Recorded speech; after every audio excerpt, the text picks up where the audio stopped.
afetada mesmo com tudo isso. Eu sempre tive um trauma de infância. Então, por todos os lugares que eu vou, aonde eu vou, seja os médicos, psicólogo, psiquiatra, quem tem trauma, gente, não adianta, tem que fazer tratamento sim, porque sozinho você não consegue, apesar que eu sou super contra os psicólogos, que nem conversa com você, só quer saber da sua história, enquanto isso eles estão digitando no celular, lixando pra você. E os psiquiatras só sabem dar Zopidem pra você dormir, mais nada. Acha que no outro dia você não tem uma casa pra cuidar, filhos pra cuidar, então só larga você dopado, como diz assim. Então, hoje eu vim aqui somente pra dizer uma coisa que tá doendo muito, muito, muito aqui dentro. Da última vez que eu fui no médico, que o médico disse isso pra mim, e aquilo me magoou muito, sabe? Ele falou assim pra mim: Flávia, tem mais nada que a gente pode fazer por você. O que você tem é um trauma de infância. E esse trauma, eu posso ter 100 anos que ele nunca vai curar. Sabe por quê? Porque não é qualquer trauma. É um trauma onde uma pessoa que você mais confiava, ela simplesmente tentou abusar de você, tocou em partes do seu corpo que não deveria. Ela te ameaçava de morte 24 horas por dia. Ela te ameaçava de morte se você contasse pra tua mãe. Então eu cresci aquela criança completamente desnorteada da vida que vocês não têm noção. Eu era sozinha. Eu era triste, revoltada, nervosa ao mesmo tempo. E era uma pessoa calada. Eu vivia chorando pros cantos da minha casa. Eu vivia com medo dele quando ele saía pra rua, quando ele voltava. Eu sabia que ele ia chegar lá e ele ia tentar passar a mão em mim novamente. Ou que ele ia tentar fazer alguma coisa comigo. Então, eu me enrolava embaixo das cobertas. E era tão quente, mas era tão quente, que eu chegava a suar.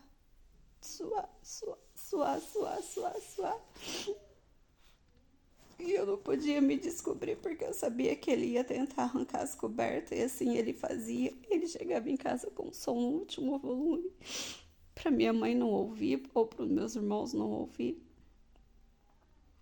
Então ele ia lá onde eu estava pra passar a mão em mim. E isso foram várias vezes, vários anos, muito tempo. E todas as vezes ele falava: se você falar pra tua mãe, eu te mato. Se você falar pra tua mãe, eu corto o teu pescoço, o seu e o dela. Se você falar pra tua mãe... Você lembra do Dorvalino que cortou o pescoço do Reginaldo lá na praça? Naquela época tinha acontecido um caso assim na cidadezinha que a gente morava. Ele falou assim: então eu vou fazer o mesmo com você e com a sua mãe. Eu vou espendurar o pescoço de vocês duas na praça. E ninguém vai se importar. Porque aqui a cidade pequena, aqui eu faço o que eu quero, aqui os policiais não estão nem aí. Eu sempre faço o que eu quis e eles nunca estão nem aí. Então eu tinha esse medo dele ter plantado isso, sabe? Eu ter visto aquele moço morto na praça. E eu tinha muito medo dele fazer isso, dele matar eu e minha mãe. Então, e não era só as ameaças, era as brigas dentro de casa, eram os socos que eu levava, eram os chutes que eu levava, eram os tapas, pontapé.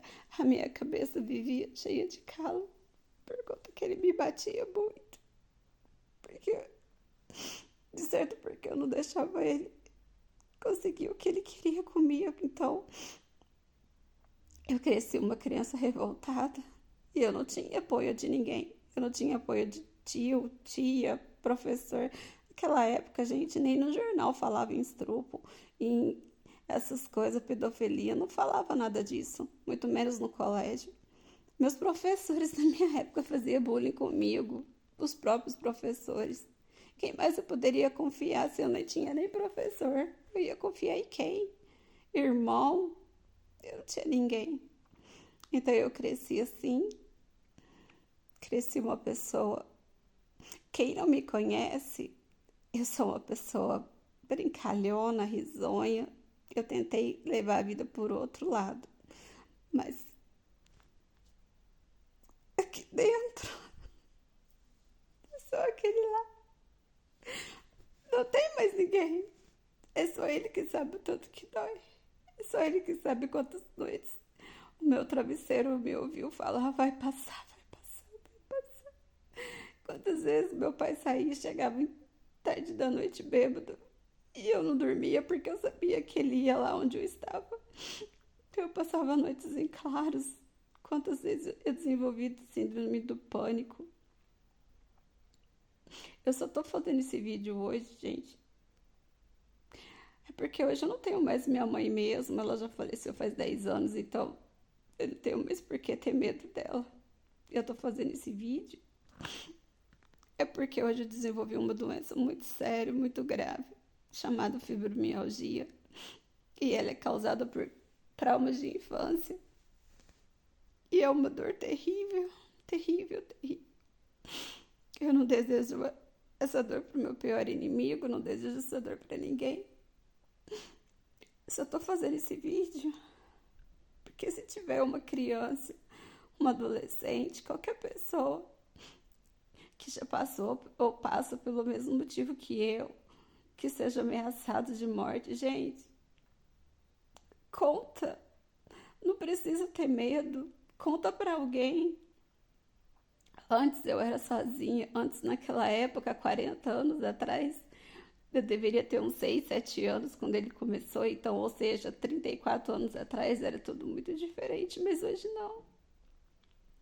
Hoje você pode contar para sua vizinha, hoje você pode contar para uma amiguinha na escola, hoje você pode contar para o seu professor, hoje você pode contar para a polícia, para qualquer pessoa, mas não cresce igual eu cresci.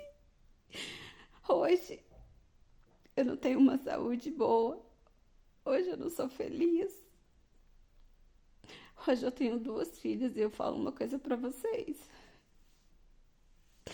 Eu mato e morro por elas. Hoje jamais, jamais eu deixo alguém tocar nas minhas filhas. Hoje eu explico tudo pra elas, tudo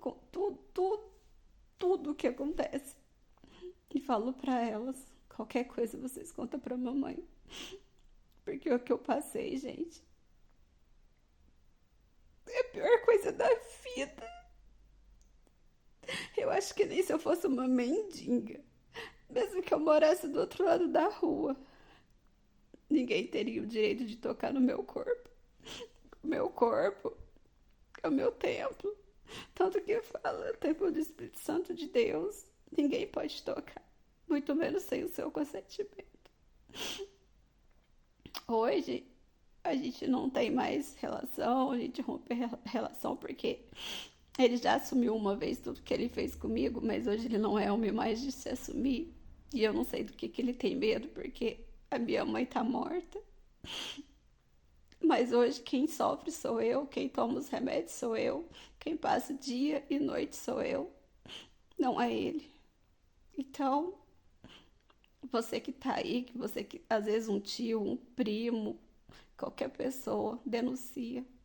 Não deixa tocar em você, não deixa fazer nada que você não queira, porque não pode, não pode, denuncia. Chega, gente, chega dessas coisas. Isso é muito nojento. Isso acaba com a vida da pessoa, assim como acabou com a minha, pro resto da minha vida, pro resto da minha